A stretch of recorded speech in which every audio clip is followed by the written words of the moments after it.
All right, how's it going, guys? Welcome back to Engineering Major Philosophy Minor. This is going to be the second video of the night and the video that I am very excited to make, and that is we're going to be reading some more excerpts from Volume 1 of the Gulag Archipelago by Alexander Solzhenitsyn. This is going to be the second part in a series that I've been planning to make on this book. So far, I am up to page 123, and this book has been absolutely incredible thus far. On the cover, it actually says, quote, best nonfiction book of the 20th century.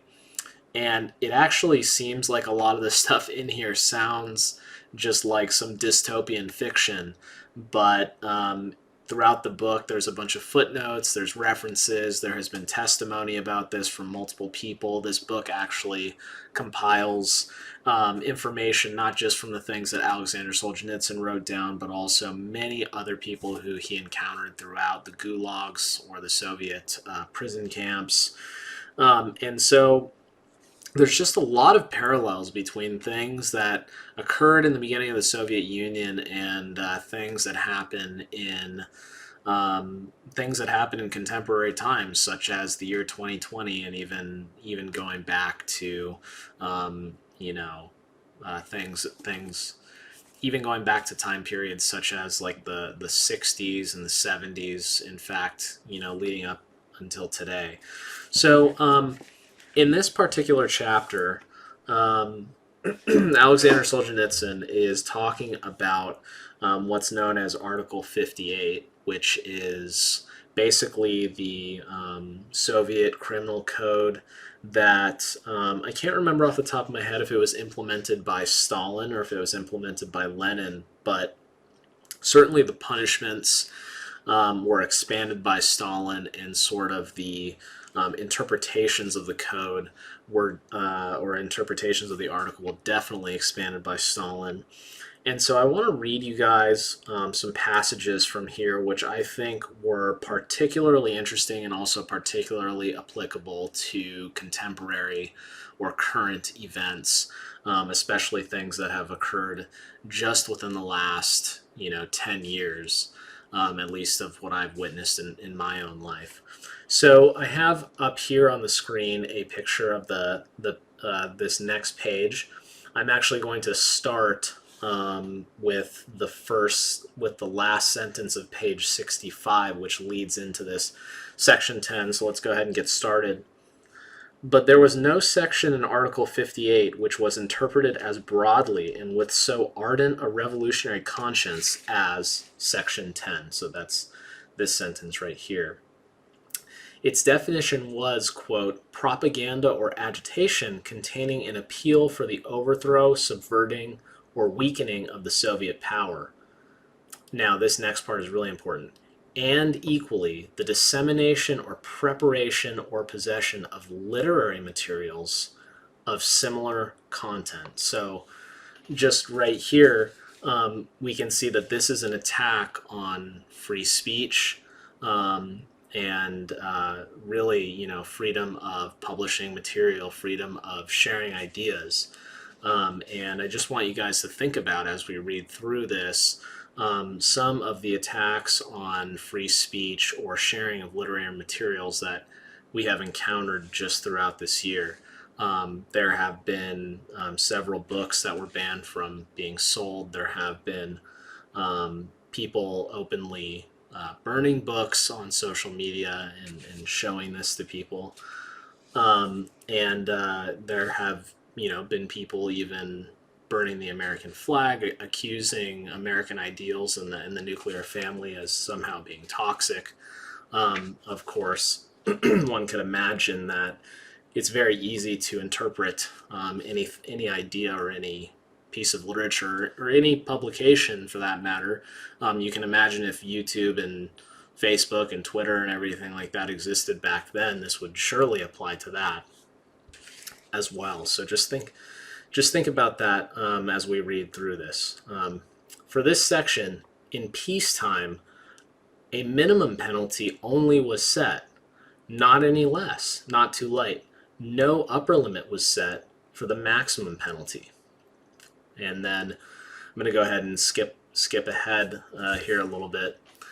The scope of, quote, agitation containing an appeal, end quote, was enlarged to include a face-to-face conversation between friends or even between husband and wife, or a private letter.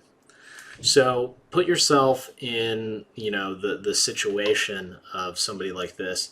How would you prove a face-to-face conversation was propaganda or agitation?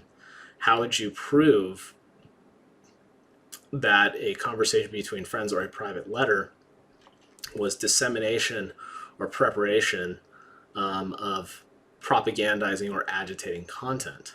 Subverting and weakening the government could include any idea which did not coincide with or rise to the level of intensity of the ideas expressed in the newspaper on any particular day.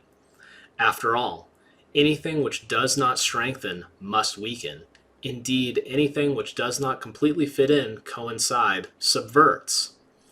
And then he quotes this Russian person, and he who sings not with us today is against us, Mayakovsky. The term preparation of literary materials covered every letter, note, or private diary, even when only the original document existed. Thus happily expanded, what thought was there, whether merely in the mind, spoken aloud, or jotted down, which was not covered by Section 10?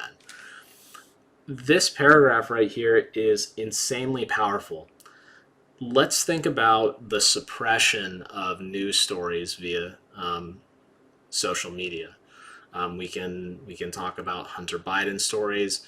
We can talk about YouTube recently instituting that you will be banned from the platform if you discuss certain things with regards to the 2020 presidential election. We've even seen the CDC come under fire for certain language or certain data talking about coronavirus. Again, I mentioned, the calling to pull books from publishers such as Jordan Peterson's 12 More Rules for Life. And then also a woman named Abigail Schreier has written a book on certain aspects of transgender or gender issues, which was requested to be banned, I think, from Target or something like that. So let's go ahead and continue on to the next page. I'm going to start here at Section 12. Section 12 concerned itself closely with the conscience of our citizens. It dealt with the failure to make a denunciation of any action of the types listed. And by the way, this criminal code is basically the application of this criminal code is what led to just mass arrest and mass imprisonment of like millions of people in Soviet Russia. All these codes were, all these sections were applied to people, were actually used as justifications for arrests. And the penalty for the mortal sin of failure to make a denunciation carried no maximum limit. This section was in itself such a fantastic extension of everything else that no further extension was needed. He knew and did not tell became the equivalent of he did it himself. Let's go ahead and think about, race relations over the past years. We've heard speech is violence, and then we've heard silence is violence. Then we've heard if you don't raise your fist in protest, then you are against the cause. In fact, you might even say, some might even say that you're subverting the cause. We've seen that it's not enough simply not to be a racist. Everyone needs to be anti-racist. Indeed, this is very similar to this type of code. Failure to make a denunciation, just substitute denunciation with failure to be anti-racist of any of the actions and types listed. The penalty carried no maximum limit. In other words, there is absolutely no redemption for you for simply failing to make a denunciation. It goes back to this quote, and he who sings not with us today is against us. So pretty interesting stuff. Now, if you guys have read the rest of this, this is a very interesting paragraph, but I want to read this last quote right here. Wherever the law is, crime can be found. Now, I think that it's fair to think through this statement by substituting some other things, some other contemporary things. Consider people not being able to speak on college campuses. Consider the complete takeover and ideology found in Hollywood at the moment. Basically, you might substitute this with wherever left ideology is, crime can be found. Now, the reason I wanted to read this is because when I read this, the only thing I could think of is the only difference between radical left ideology and what is apparently was written in Article 58 and all these sections. The only difference is the left can't arrest people for it yet. It's the only difference. And that is exactly why people who are more conservative minded are so worried about what happens when government institutions get ceded to this type of philosophy here. So I do want to skip ahead now to this next part. So when I read this next part, the thing that comes to my mind is this odd social dynamic and culture of suspicion that has been created around coronavirus in general and mask wearing and public health risk and things to that nature. So just keep kind of some of your experiences in mind when I read this next section. And I'll tell you an experience of mine that I think relates to this, and it has to do with when I'm hiking, outside. Often, in fact, never will I wear a mask when I'm hiking outside. I personally think that the risk is extremely low when hiking. I'm not immediately around people. The brief moment that I do pass someone, obviously with a decent amount of separation, I don't think is a high-risk event for obtaining coronavirus or transmitting coronavirus, and so I don't wear a mask. And also when I'm running around the neighborhood, just for a jog or whatever, I don't wear a mask. Now, what I have noticed is that people will, when I'm passing them, will either very frantically pull up their mask or give me a funny look and pull up their mask in what seems to be an extreme gesture of suspicion. And from my perspective, I can't tell if they're worried that I'm the risk or they're worried that they are putting me at risk. And so this is just this kind of culture of suspicion that I am reminded of when I read this particular section. So let's take a listen to this. And this is going to be kind of long, so I'm sorry if it gets a little bit boring, but I think it's important. Here's one vignette from those years as it actually occurred. A district party conference was underway in Moscow province. It was presided over by a new secretary of the district party committee, replacing one recently arrested. At the conclusion of the conference, a tribute to Comrade Stalin was called for. Of course, everyone stood up, just as everyone had leaped to his feet during the conference at every mention of his name. The small hall echoed with stormy applause, rising to an ovation. For 3 minutes, 4 minutes, 5 minutes, the stormy applause, rising to an ovation, continued. But palms were getting sore and raised arms were already aching, and the older people were panting from exhaustion. It was becoming insufferably silly even to those who really adored Stalin. However, who would dare be the first to stop? The secretary of the district party committee could have done it. He was standing on the platform, and it was he who had just called for the ovation. But he was a newcomer. He had taken the place of a man who'd been arrested. He was afraid. After all, NKVD men were standing in the hall applauding and watching to see who quit first. And in that obscure small hall, unknown to the leader, the applause went on 6, 7, 8 minutes. They were done for. Their goose was cooked. They couldn't stop now till they collapsed with heart attacks. At the rear of the hall, which was crowded, they could of course cheat a bit, clap less frequently, less vigorously, not so eagerly. But up there, with the Presidium where everyone could see them, the director of the local paper factory, an independent and strong-minded man, stood with the Presidium. Aware of all the falsity and all the impossibility of the situation, he still kept on applauding. 9 minutes, 10. In anguish, he watched the secretary of the district party committee, but the latter dared not stop. Insanity, to the last man. With make-believe enthusiasm on their faces, looking at each other with faint hope, the district leaders were just going to go on and on applauding till they fell where they stood, till they were carried out of the hall on stretchers. And even those who were left would not falter. Then, after 11 minutes, the director of the paper factory assumed a business-like expression and sat down in his seat. And oh, a miracle took place. Where had the universal, uninhibited, undescribable enthusiasm gone? To a man, everyone else stopped dead and sat down. They had been saved. The squirrel had been smart enough to jump off his revolving wheel. That, however, was how they discovered who the independent people were. And that was how they went about eliminating them. That same night, the factory director was arrested.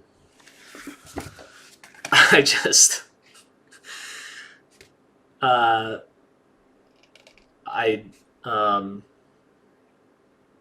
can't believe it, you know.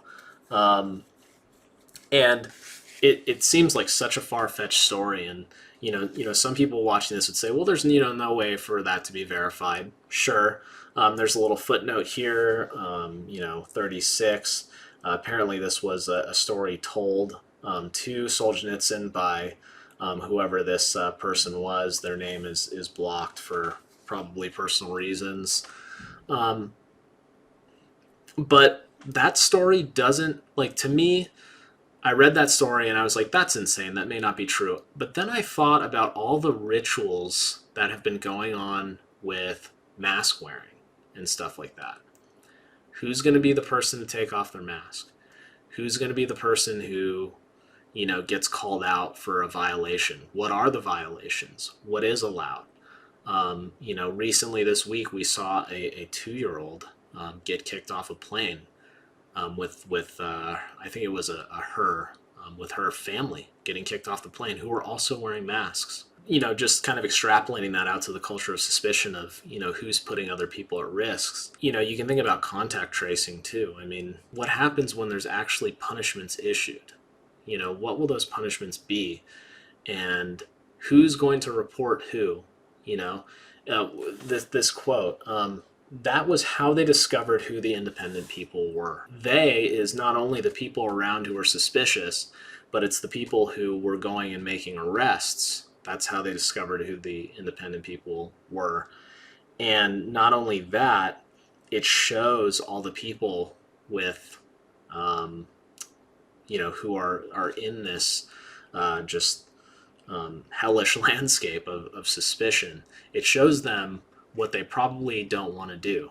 So next time, are you going to be the first person to stop applauding? No, probably not. So the story seemed far-fetched, but for some reason, when I think about it in context with the mask mandates and everything, and how everybody is suspicious of everybody else, and how, I just actually got I couldn't believe this, I just got a little text today. So I get these messages about whether or not I support certain political things. This text, or this question was background. 1 week ago today, California launched California Notify, a free app that uses Bluetooth to anonymously alert users when they may have been exposed to COVID-19. California officials are asking everyone with a smartphone to download the app as of Monday. As of Monday, 10% of Californians have done so. Question: will you use the California Notify app for tracing COVID-19 exposure? I don't know, man. Who's going to get discovered here? Is this, if you say no, is this to discover that you're independent? Or if you say yes, is this to basically track your every move?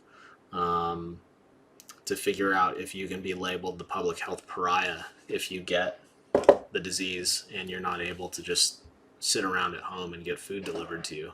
The reason why I read this to you guys is because I want to give you guys food for thought. I want you guys to think through the situations that actually took place in these communist and socialist countries. And I want you guys to try and draw parallels between that and things that happen in our world today. And perhaps that will give you some insight as to why conservative people are a little bit worried, let's say.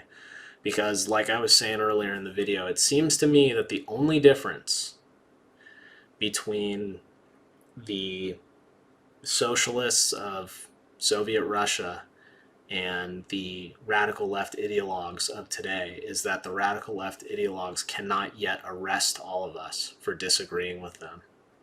Anyway, guys, I hope you enjoyed the video. I hope you guys pick up a copy of the Gulag Archipelago. It's really an enlightening read. Even if you don't agree with what I'm saying, it's still a good read. I honestly think it should be like not mandatory reading, but should be offered up as an option for reading for high school students. I actually think if you were a sophomore or junior or even a senior in high school, this would be a really interesting read, at least certain sections of it. So guys, if you disagree with me or you think that I'm getting too conspiratorial and going off the rocker, you know, leave a comment in the comment section below. Of course, like the video if you liked it, dislike it if you didn't like it. You know, share, subscribe, whatever the case may be. But I will probably be back with you guys with another reading from this book, considering that I am not even halfway through. And I haven't even talked to you guys about the interrogation portion of this, which I just got through recently. So, or I'm almost done with, I think. Should be done with soon. So anyway, guys, thank you so much for watching, and have a good night. Later.